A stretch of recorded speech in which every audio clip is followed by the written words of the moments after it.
敢不加入杨大人的密航，留他。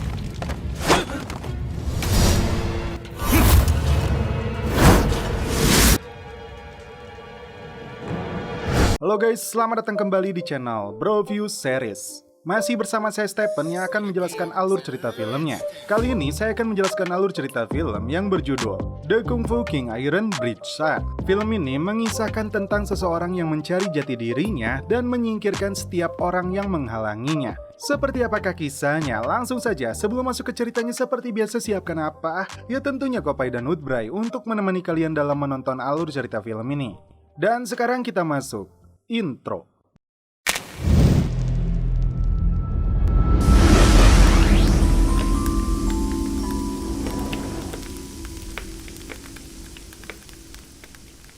Di awal film, diperlihatkan sekelompok gangster pimpinan raksa mendatangi toko beras Yifeng milik Ti Kiao-san. Kelompok ini akan memberi pelajaran kepada Ti karena tidak mau bergabung dengan toko beras milik antek asing. Mereka membakar lapak dagangan yang berada di luar. "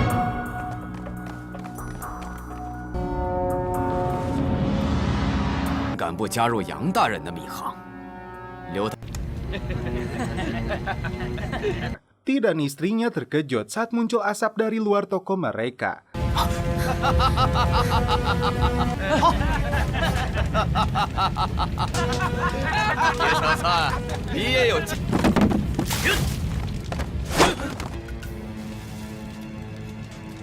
Saat mereka keluar, Raksa menodongkan pistol kepada Ti dan ini yang dia lakukan.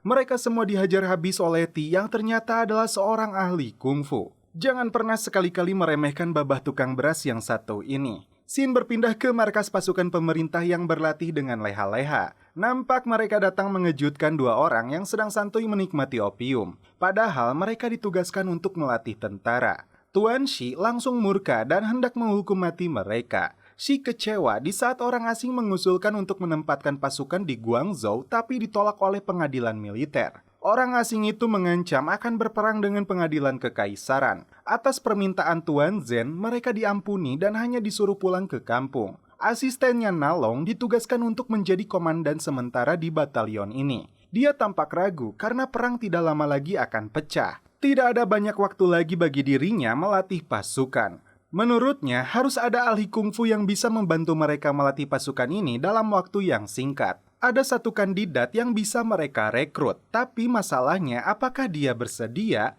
Sementara itu, kelompok gangster ini dimarahi oleh bosnya yang bernama Qiu karena gagal memberi pelajaran kepada Ti. Saat Ti sedang pergi keluar, utusan pemerintah datang untuk meminta bantuannya. Terlihat murid dari perguruan Ti ini sedang berlatih kungfu. Utusan pemerintah ini disambut oleh istri Ti. Mereka mengundang Ti dan istrinya untuk makan siang di sebuah restoran. Saat Ti datang, utusan ini mengaku dikirim oleh Tuan ke-6 untuk mengundang Ti. Dan Ti menyetujui undangan tersebut dan akan hadir tepat waktu. Saat mereka berjalan di tengah pasar, seorang preman yang diketahui adik dari Raksa yang bernama Luo Dan memaksa seorang wanita untuk mereka celepot hanya karena kakaknya menginginkan Woodbray. Ti segera bertindak untuk memberi pelajaran kepada mereka.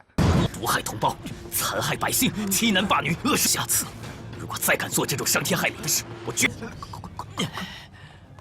走去吧。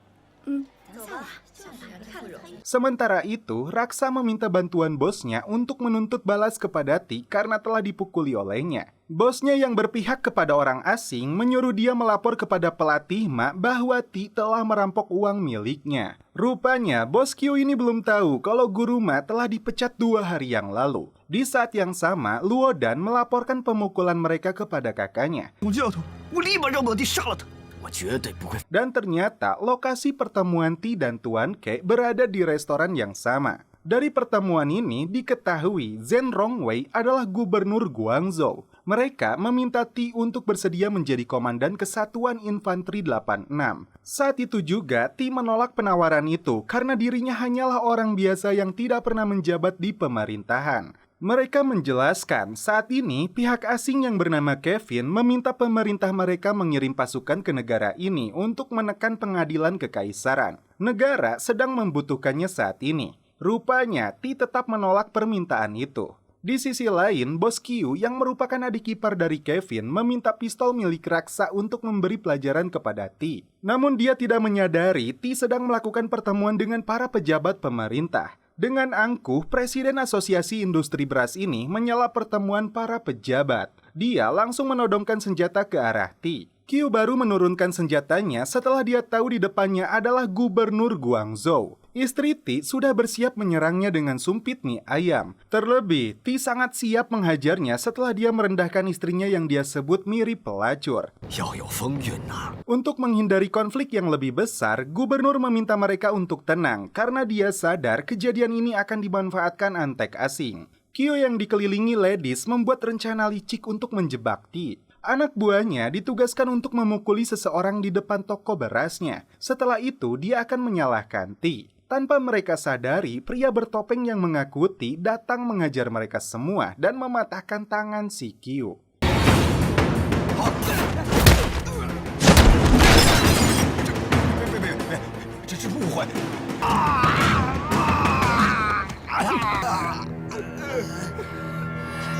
Di pagi harinya, Q mengirim seluruh anak buahnya dengan membawa senapan untuk menangkap T. Sesampainya di perguruan, mereka langsung menghajar murid T.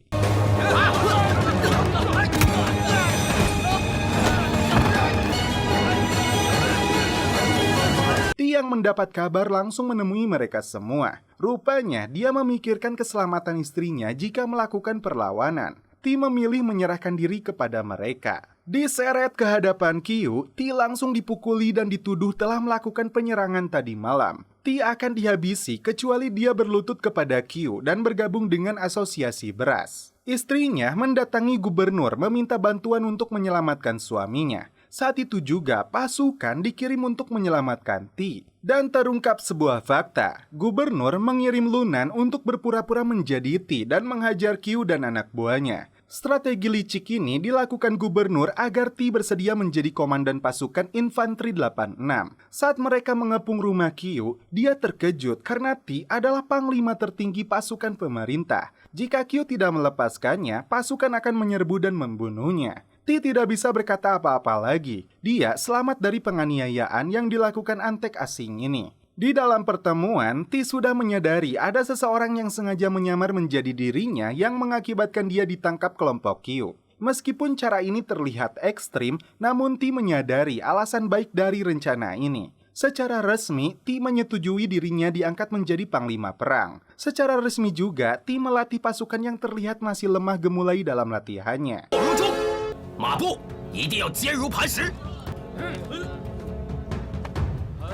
Rupanya, di antara mereka terdapat prajurit bernama Chai yang berpihak kepada komandan Ma yang sebelumnya.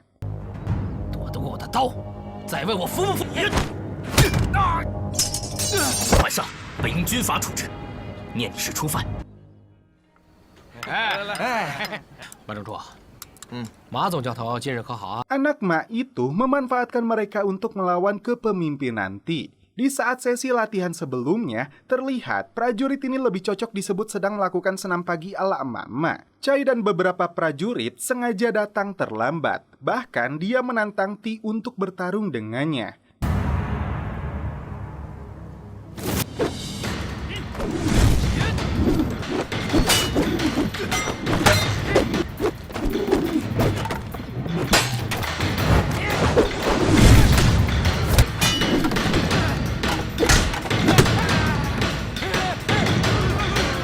Dengan mudah, T mengalahkan prajurit songong ini. Di keesokan harinya, saat latihan kembali berlangsung, T menemukan 3 prajuritnya santuy dan menikmati opium di dalam barak. Mereka langsung diikat kemudian diberi hukuman. Chai memintanya untuk menghentikan hukuman ini. Dia dan beberapa prajurit menantangnya untuk kembali bertarung. Jikalau T kalah, dia akan mundur menjadi panglima perang. Namun, jika dia menang, Chai harus mengikuti aturan dan berlatih dengan keras.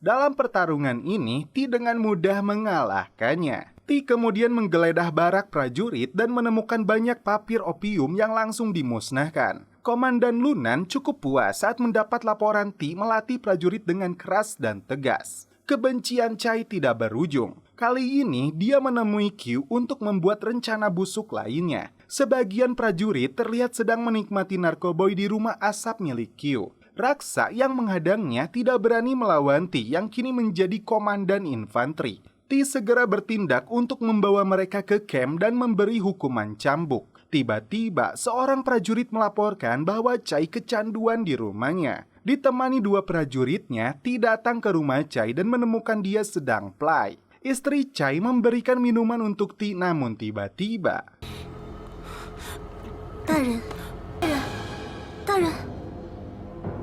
ternyata Ti dijebak oleh Chai dan istrinya. Beberapa prajurit menyusul Ti ke rumah Chai. Mereka menemukan Chai dan dua prajurit terluka. Yang mengejutkan, Ti dan istri Chai berada di atas ranjang. Ti dituduh telah memperkosa wanita ini. Akibatnya, Ti dihadapkan ke depan gubernur dengan tuduhan pemerkosaan. Beberapa prajurit menjadi saksi dan meminta Ti dihukum mati. Tidak ada pilihan, gubernur menjebloskan Ti ke dalam penjara dan di keesokan harinya akan dieksekusi mati.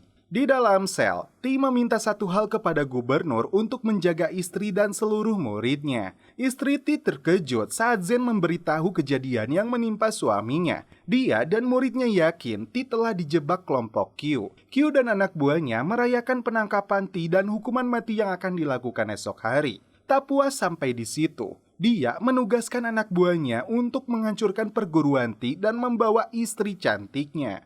Istri Ti yakin satu-satunya cara menyelamatkan suaminya dengan meminta kejujuran dari istri Chai. Saat akan berangkat, mereka disergap kelompok Q. Karena mereka membawa senjata, tidak ada pilihan Nyonya Ti menyerahkan dirinya. Di pagi hari, ketika Ti akan dieksekusi mati, muridnya datang membawa kabar buruk bahwa istrinya ditangkap komplotan Q. Ti tidak bisa menahan lagi amarahnya. Dia langsung melepaskan talinya dan pergi untuk menyelamatkan istrinya. Sementara itu, Q telah menyandera istri Ti dan anak tiri dari Chai yang dijadikan ancaman untuk memaksa istri Chai menjebak Ti. Istri Ti dia berikan kepada si raksa untuk dicelepot. Sesampainya di markas Q, tak butuh basa-basi, Ti langsung menghabisi mereka satu persatu. Amarahnya tidak terbendung lagi.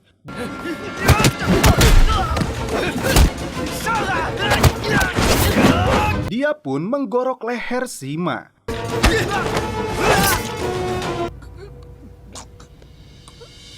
Untungnya, istri Ti lolos dari pemerkosaan setelah anak tiri Chai membantunya. Giliran si Q yang dihajar oleh Ti. Q diseret untuk menunjukkan lokasi keberadaan istrinya. Anak buahnya kembali menghadang. Pertarungan sengit pun kembali terjadi.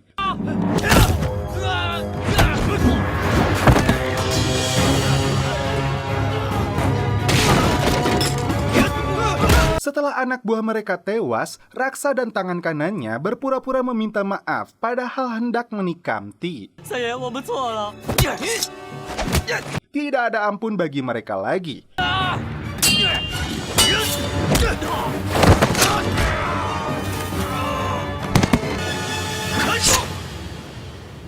Keduanya langsung dihabisi. Ti berhasil menyelamatkan istrinya dan langsung menghabisi Q.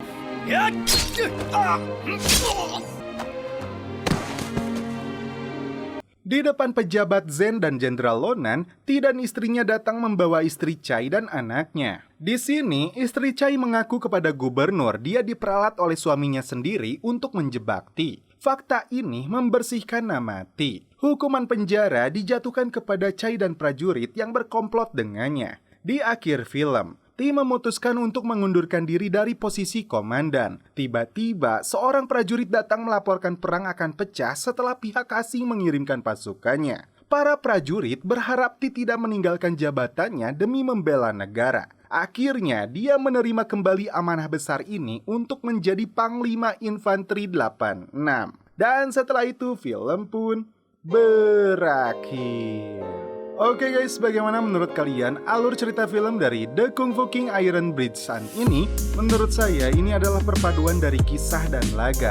Dan tentu saja di dalam film ada baik buruknya, tentu saja tergantung kalian dalam mencermati sebuah film tersebut. Namun, ketika kalian menonton film itu, jangan lupa dengan kopai, suruput dulu.